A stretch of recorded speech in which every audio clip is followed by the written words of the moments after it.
Hey, Lindsay. Hi. So excited to have you here because I think you're absolutely killing it right now in your business, but also because we've connected within community. And I just think you are an amazing person. I love your personality. I love everything that you share. So I'm really excited to talk to you today. So, Lindsay, you are the founder of Fortitude Fitness and Wellness. It is a gym that you have opened up in your town, Lindsay.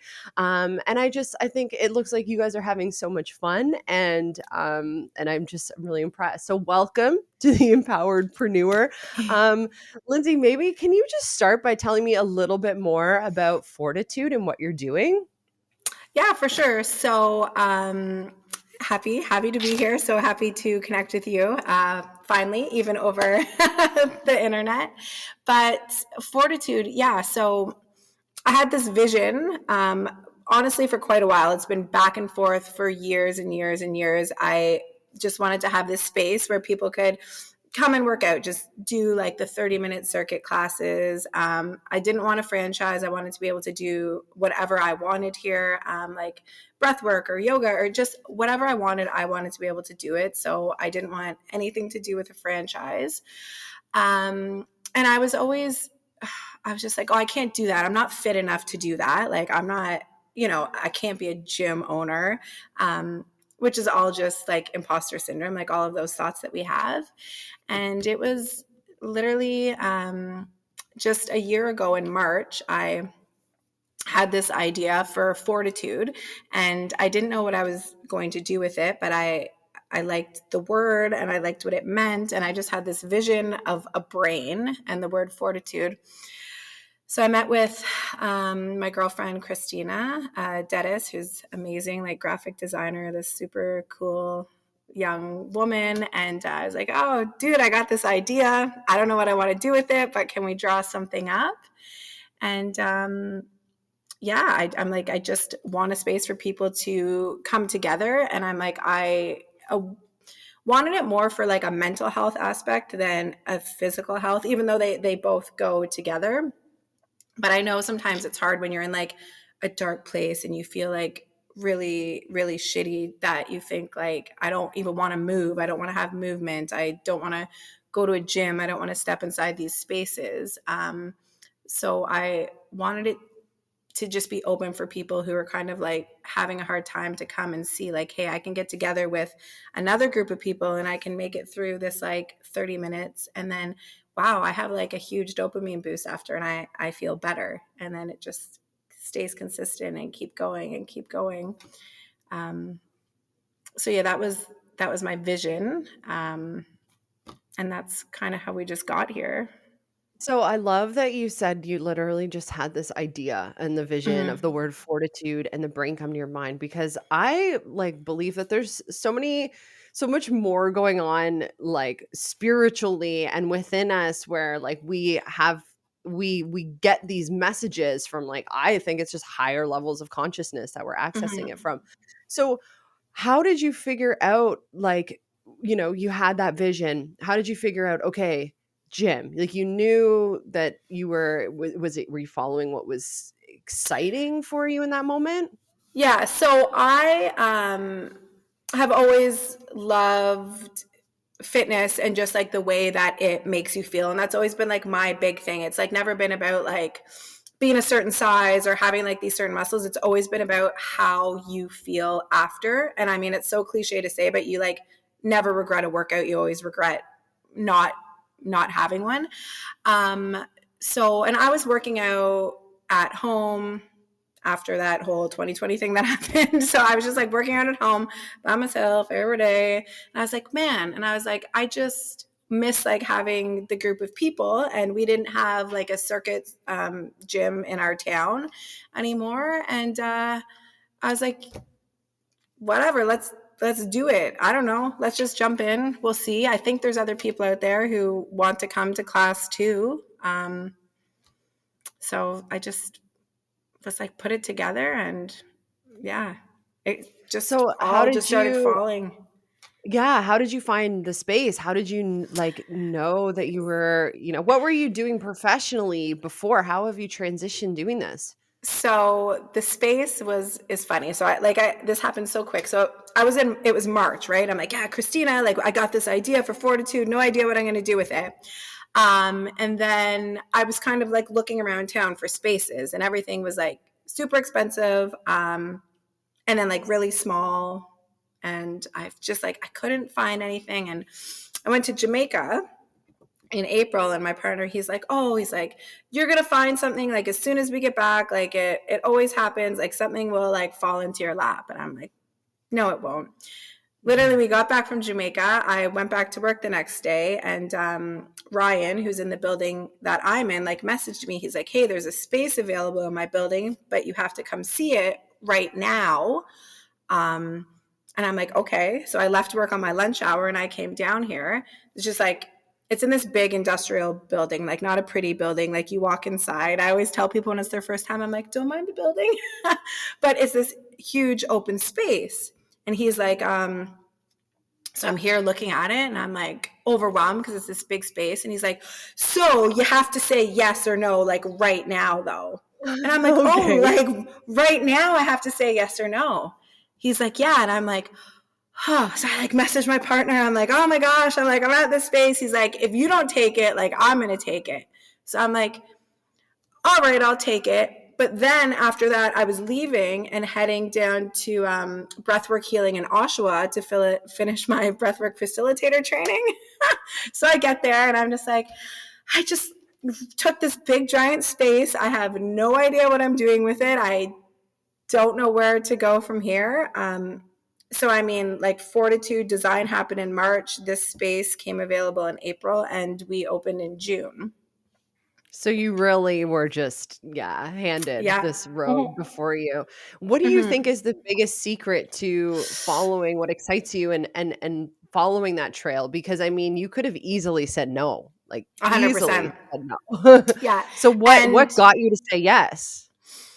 had I said no, I don't think that Fortitude would be here. And I just had, come back from Jamaica, and then I was in Costa Rica, like before that, doing all of these things. And I was at with Sister Shanti.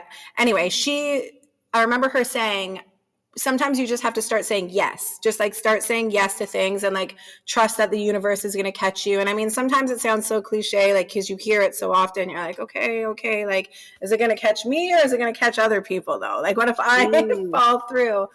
And I was just like, you know what? Like, yes, I'm going to take it and we're just going to see what happens.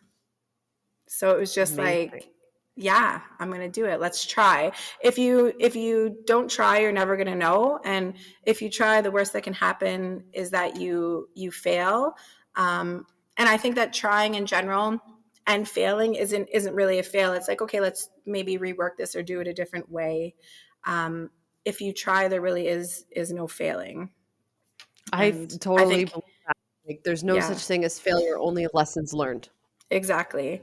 And I mean, failing isn't a bad thing, and I think it can be looked at so negatively, just because it is sort of a negative. But it's like, I'm going to try this, and if this doesn't work, then I'm going to try something else. But it's better to try than to not try, because I've been sitting on this for years, right? Like, oh, I want to do that, but I can't do that. That's for other people to do. Well, no, I am other people. You are other people. We are other people. I love that. Yeah, yeah. What's been your biggest obstacle then with getting this all done? Because you had like no timeline to prepare and Yeah. your gym looks beautiful. Like you have done some amazing work with your painting and your walls and making it up. So tell me a little bit about what you had to overcome to get this. So I had some really amazing people help me pull this together quickly. My ex-husband, actually one of them, him and his buddies did all of the like construction work in here and really pulled it together. And Christina, who did my website and the Fortitude, she did all the painting in here. I'm actually meeting with her at 12:30 today. Um, just some really great people that helped me pull everything together. And I mean, the day before we opened, me and like my partner, like we were here until 2 in the morning, like finished laying the mats. Like our first class was at 6 a.m. Um, so it was really nice to have those people around and just help me pull it together and really see my vision. Obstacles, of course, are like imposter syndrome all of the time, just like always there, like the monkey brain, right? And it's always, am I doing enough? Do we have enough? Do people like this? Do people like me? Is this an okay space? Does it look good enough in here? Is this workout okay? It's just that constant sort of like chatter, like in the back of your head. I think that was a big obstacle to overcome and still to overcome. Um, Yeah. yeah, yeah.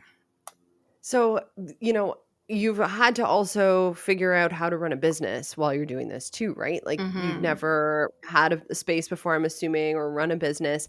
And Mm-hmm. now you had like a month from idea to like signing a lease, right? Mm-hmm. So, what have been your biggest business lessons or business obstacles you've had to, and like how have you overcome these things and been able to teach yourself these things? So yeah, it's all a learning experience, and each day I'm learning something new. Um, Especially just and I'm so like I was always about supporting small businesses, but now even more, I'm like, gosh, like you guys have no idea the amount of work and struggle, and I mean, small businesses like I can't speak for everyone, but we're not making a profit. Like most small businesses are literally there for you or for a passion. Um, there's not like a huge cash flow coming in. Like they're there because we want to be here. We want to provide for you. Just even learning like taxes and what to charge and how to charge, and just being like, I'm sorry, like I have to charge HST, like these things where you want to be able to give everything for free, but you just can't, otherwise like your business isn't going to be there. um and I've always been a huge people pleaser, and I've always wanted to just be like, here, it's like one of those things like give before yourself. But in this, I've learned like I have to be like, no, like you have to say no, and you have to be firm, which is something that I'm really struggling with, but also that I have to do because people will walk all over you. And I do find that people will ask for things from you that they wouldn't ask from a corporate, that they would never ask from a corporate gym, or they would never ask from a corporate store, but people will ask it from you because they feel like it's more of a personal level. And that can be very hard. Yeah, especially for sure when if you're dealing with any kind of self-worth like Mm-hmm. struggles or just like you said, that people-pleasing mentality, like, oh, that's a hard one to overcome. I've been Yeah. working on that the last like 2 years, and Mm-hmm. I'm watching how it's destroying friendships, it's Mm-hmm. destroying relationships within my family, and um 100%. I walked away from a career and everything and realized, wow, I was saying yes to everything that was a no. And Mm-hmm. like, how do you know? I like with me, I have this internal kind of feeling of like, if someone asks me a question, I give myself a moment now to Mm-hmm. respond. Like I don't just say yes right away. If you're like, hey, can you pick me up from the airport? Like, I'm the Mm-hmm. first one to say to my friends, guys, I'm not the one to call to come pick you up from the Yeah. airport. Like, if it's 3 in the morning and you need it, like, but I have learned how to give myself that buffer of if you ask me, my first reaction is like, I want to say yes because I still want Lindsay to be my friend. Like you have Exactly. that thought of like, if I say no, Lindsay's going to be mad at me. She's not going to want to be my friend anymore. Or like she's Mm-hmm. going to think I'm a bad person. And you go down, you have these stories, these beliefs that you build up over your life and Mm-hmm. over time. But now I've learned, okay, hang on a second, like stop. Lindsay asked me, what is it? I feel it right away in my stomach. Like, that's a no. Like, that's a no. No, 100%. Lindsay, I'm not driving at 3 a.m. Like, sorry, pay $50, pay what, whatever it is, get Mm-hmm. yourself an Uber. I can't do it. It's not me. And then you have to like retell yourself the narrative of like, okay, if I say no, it's okay. And if Lindsay doesn't want to be my friend anymore, and if she's gonna have these bad thoughts about me, well, like that's okay too, because Mm-hmm. do I really want to be friends with somebody who has these conditions attached to our friendship and who's gonna feel that way? No, I don't. So Mm-hmm. that's like a big thing to have to overcome. But I imagine that within your business too, because you're wanting to have these customers come back, right? You're Mm-hmm. wanting to like, oh, if I say no to this person, or, if I can't give that discount, or, you can't. So, how do you stay strong in that? So I'm really working on it because I have definitely fallen into that all the time. I'm like, yes, yes, sure, sure. Only because I'm like, I want you to come back and I want you to be here. And then sometimes I'll sit and I'm like, I would never ask that of anybody. Mm, So it's very hard for me because I'm like, how can somebody ask me that? And in my interpretation, I'm like, I would never, ever put anyone in that situation. And then I find I'm like, sometimes am I bringing the situation to myself because they know that I am going to say yes and I'm going to say sure because they know how I am. So I'm working very, very hard on that right now. And just like you said, like, it's a no instantly. And even when you're saying yes, and then you have that yucky feeling, like you just like betrayed yourself that's the stuff for we this lose other sleep over. person. Like, yeah, Yeah. yeah. And it just makes you sick. I was listening to Mel Robbins the other day, and she had a behavioral person on, and they were just talking about different signs, like when you're talking to someone and they said, when someone says yes to something and they mean no. So now I'm going to watch this, but a girl will usually go like this with her hair or do something like this, and a guy will generally put his hand on the back of his head if they're saying yes but in their stomach they feel like it's a no. I So I like found that that. very interesting. Yeah, so I'm going to try to pay attention to that. But it's a no. It's a no, and you're saying yes. And then you're like, why am I doing this just to, please this other person who doesn't really care about my boundaries or my baby or my situation. Yeah.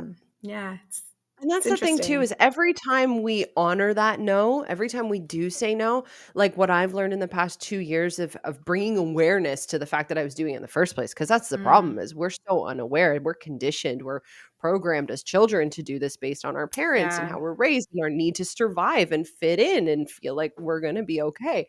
And it's like, I've really noticed now how every time I say no, I do step further into my power. Like, all Yes, of a it feels sudden so now, good. yeah, Like you you're feel like, good, and you're yes, not it's so being mean. powerful. Yeah, you No. feel power, you feel more in control, but also I notice that it makes other people respect you more. Mm-hmm. So, I think that when you are that powerful, strong, like you're grounded in that, you are actually going to make people want to come to your gym more. Mm-hmm. Because, if there's, like you said, you're speaking to the person who um they need that empowerment. They Mm-hmm. don't feel confident and they need to get that, like they're struggling to just get to the gym.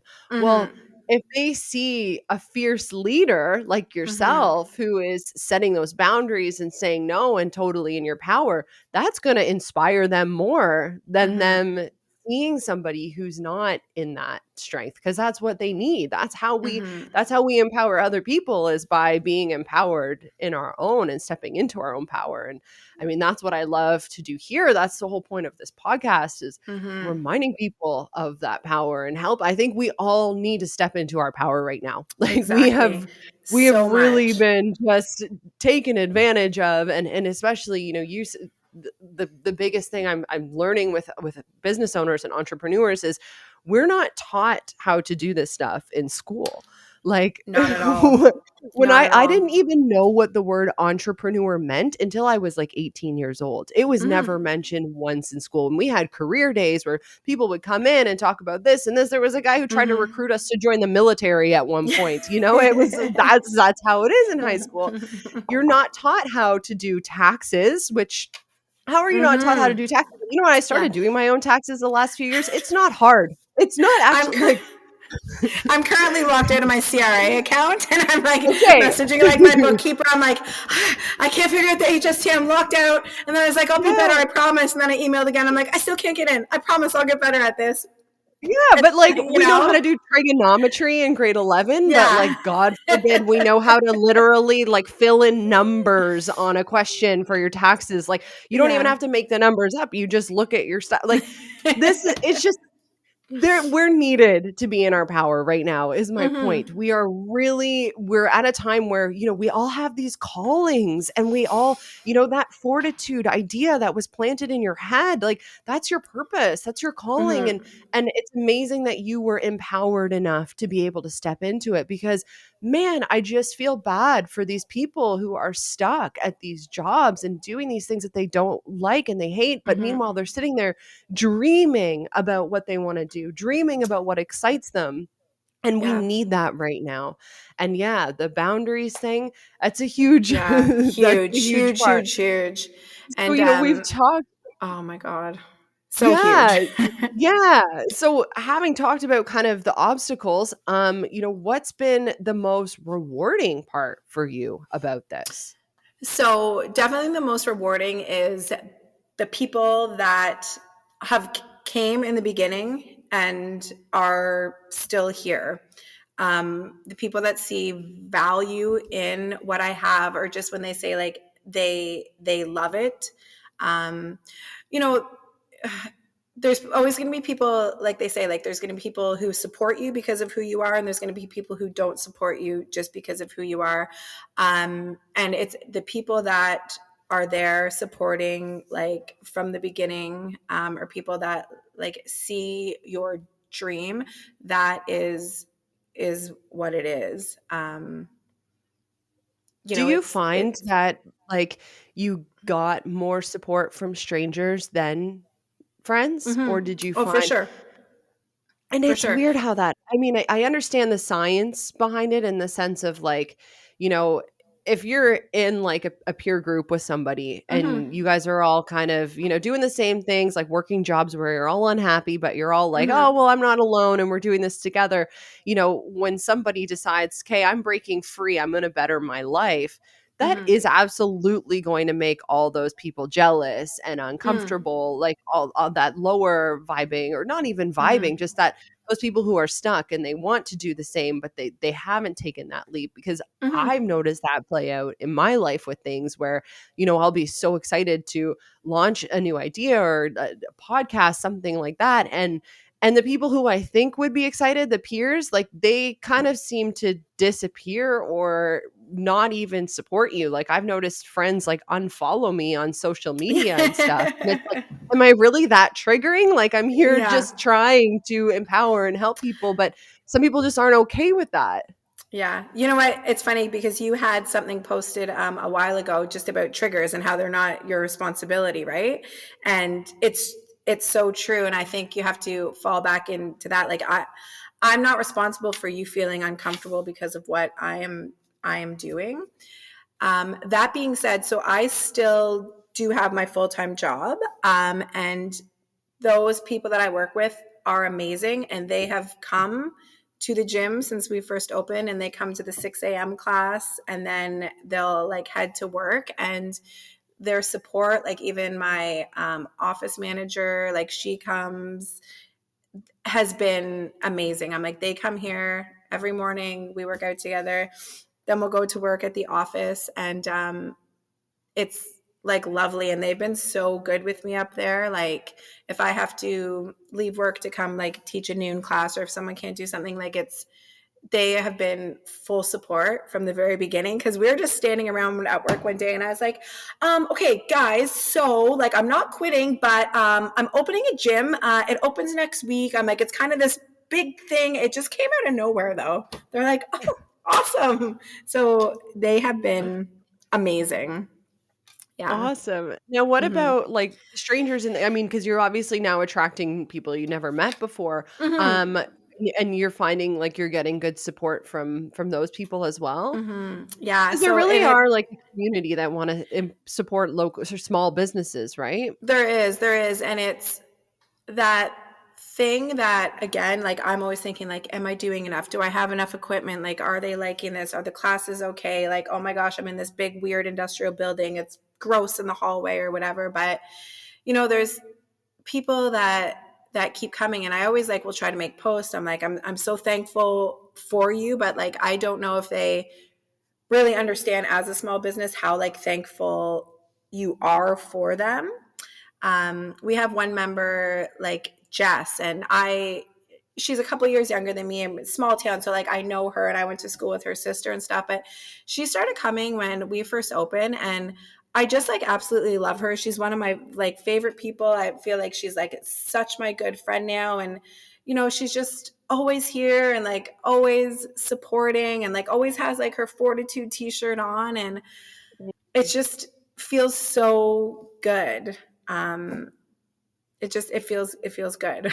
Those people, they have no idea the impact that they make. Hmm. Like, I Yeah. remember when I first launched my podcast and I had this one person, her name's Patsy, I'll say her name too because 'cause she'll probably listen. Yeah. And she would, like, message me after she would listen to every episode, but then she would message me and be like, "I love this, this, and this," or, Yeah. and then there would be moments where I would kinda disappear off social media, like, I'm very cyclical with that, like, when I go Mm. inward, like, I will just disappear because 'cause I'm like, "This Hmm. social media is not good for I that," like, love it's harming me. disappearing. Yeah, it's like, Yeah. I'm out, like, I know it's the wrong thing to do if you're marketing, if you're running a business, but I'm like, I don't care. Like, I'm out. I can't do it right now. I actually have learned now. I use scheduling software, so I schedule my posts, and I can now Mm. disappear for 2 weeks, and it's like, oh, no one knows. I'm still showing up. It looks like, right? Hmm. These are things I've evolved with. But, she would always message me after my podcast episodes would come out, and and I could just tell that she enjoyed them. I could tell Mm. that, she's like, oh, you brought up this point. I'd never thought of that. I loved hearing that perspective. Yeah.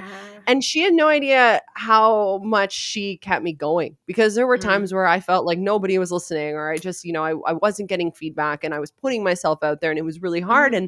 And then I'd get that message from Patsy and I'd be like, okay, I'm doing this for you now. Like Yeah. they really make the biggest difference. And then They even the really times when do. I disappear, she would notice. She'd check in sometimes, be like, "Hey, I haven't heard from you. I haven't received an Mm. email." She subscribes to my newsletter. Haven't received an email in a while. How's it Hmm. going? And I'm just like, thank you for keeping me accountable by Hmm. checking in on me. And That's so yeah, important it's because I huge.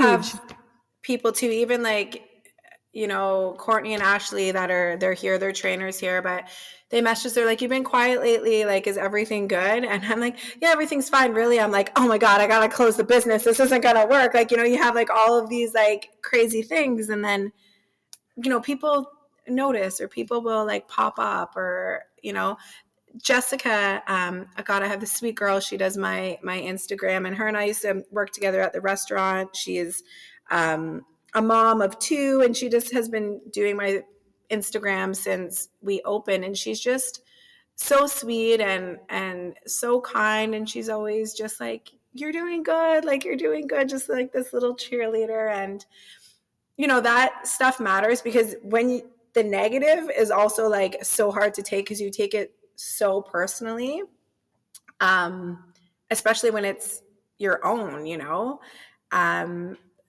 so that's something I do struggle with, is like taking the negative, but then I sit back and I think about it. I'm like, okay, well, what's like actually going on here, like in this situation? But yeah, Yeah. those So people keep you going. They yeah, they're the most important, like, player in the game, Mm, like, really. hmm. Especially when you're doing something out of, like, an active service, like, you're really Hmm. wanting to help people exercise, get that dopamine boost, like, if the people aren't receptive of what you're offering and they don't care, well, that's gonna be it's not gonna motivate you to wanna help people more, even Hmm. though it's your but you need people who wanna be helped to show up too, right? Yeah. So with that kind of idea in mind, what do you find is your best form of marketing and what's helped you get new people into your gym? Yeah, so we're actually working on that right now again because I have no business anything. No business background, no idea. No one in my family's ever run a business, just nothing, just jumped in. So we just started with Instagram and Facebook. I'm like, that's just the year, that's the time we are right now to be alive. So that's what we've been doing.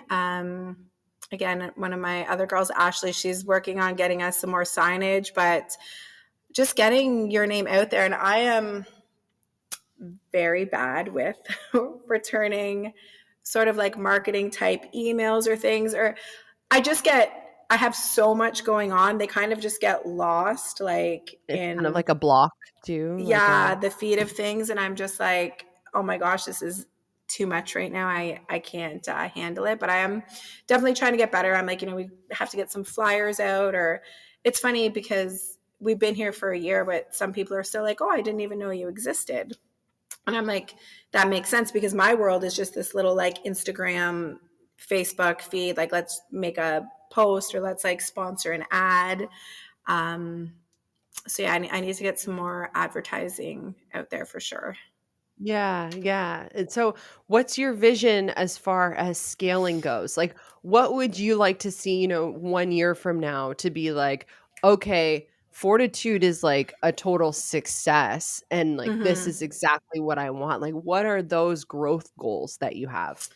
So my growth goals for the year, I definitely would like to get some more equipment in here. Just saying that I'd like a couple squat racks and a couple cable pull machines, just so then we can kind of do everything. Right now we have like bikes, free weights, just some other things like that, but those would be really great. And then I'd like to be able to be open for open gym time because right now we just have our classes, 30-minute like circuits throughout the day. And then we have a 1 hour circuit Monday nights, which is run by this guy, Blake, amazing class. But yeah, I'd like to have some more equipment and definitely just more members. I just want it to be busy and happening all the time. And, I just have this great community of people that sort of like push each other. Um, yeah, yeah. And what would like a successful year look like? Like so you're selling memberships, right? Hmm. And do you also you have your drop-in passes or like classes as well? Like how do you Yeah. sell? So we just restructured our memberships. So you can do, if you want to do one class a week, there's a membership for that, two classes a week, a membership for that, all the way up to unlimited classes, um, which we just started May 1st, which I think's working out a lot better. Um, Again, obviously, I'd love to have more members. Double the members would be great. And then I also let other people use the space for pop up classes. So, Tammy, our one instructor, also runs spin classes, and those are just like on the side because, again, when the gym isn't busy, like, or when it's not being used, I'd love for people to use the space. So, I mean, in June, we have a girl, Jen, coming in to do like a pop up Pilates fusion class. So, all of that is like extra outside of the membership because it's sort of just other people running it in our space. Um, but yeah, I want it to be used. I want like it to, people to be here. Almost like I want the kids home, right? Like I want it to feel like happy and alive and just moving and grooving, like all the good energy in here. Yeah, I love that. I love that. What's been your biggest lesson in all of this? Biggest lesson is definitely you can't please everybody, and there's no point in trying to because you will burn yourself out trying to please everybody because you're the one who is awake at night, like anxious or thinking about it, or like it's going through your head, not anyone else's. So you have to please yourself first and like stay true to like your truth, right? Just like the whole saying yes when you want to say no. That's it. Is you can't please everybody, and there's no point in trying. Yeah. What is the best piece of advice? I mean, you really did just put a big piece of advice that was a big piece of advice in there, but Mhm. what other piece of advice do you have speaking to someone who was you last March with that idea in their head and just not knowing what the hell to do with it? What can you say to that person? You just have to try it, because if you don't try, you're never going to know. And I worked in long term care for a long time. So 15 years or so, I worked in nursing homes. And I mean, I've sat with people like while they've taken their last breath. I've been through different stages of life. I have done like doula work as well. So I've been there when like people are being born to, when people are taking their last breath. And it's just that whole, people are always worried about the money. And of course, we're always worried about the money because that's the society that we live in. Um, but you're always going to be able to make money some way or another. And you don't want to have regrets. You just don't want to not do something because you let fear hold you back. You know, my dad passed away in 2020, and we were like cleaning like out his house and stuff, and he had just gotten a new passport, and I found his passport and it had like no stamps in it. And I'm like, that always just like sticks out to me, because you're going to run out of time. You don't know when you're going to run out of time. So I mean, just do it. Just take the leap and give it a shot. And again, like I said, like there is no failing. There's trying something and maybe it didn't work, then there's something else. Amazing. Amazing. Mhm. So, thank you for that. Lindsay, where can people find you online? And you're located in Yes, Lindsay, so we are Ontario. located in Lindsay, Ontario. 50 Mary Street is our address, but our entrance is off of James Street. Big, crazy industrial building. It is huge, but yeah, our entrance is off of James Street. You can find us at Fortitude Fitness and Wellness on Instagram, Facebook, and website. Awesome. Thank you. Thank you for Thank being you. Yay. here.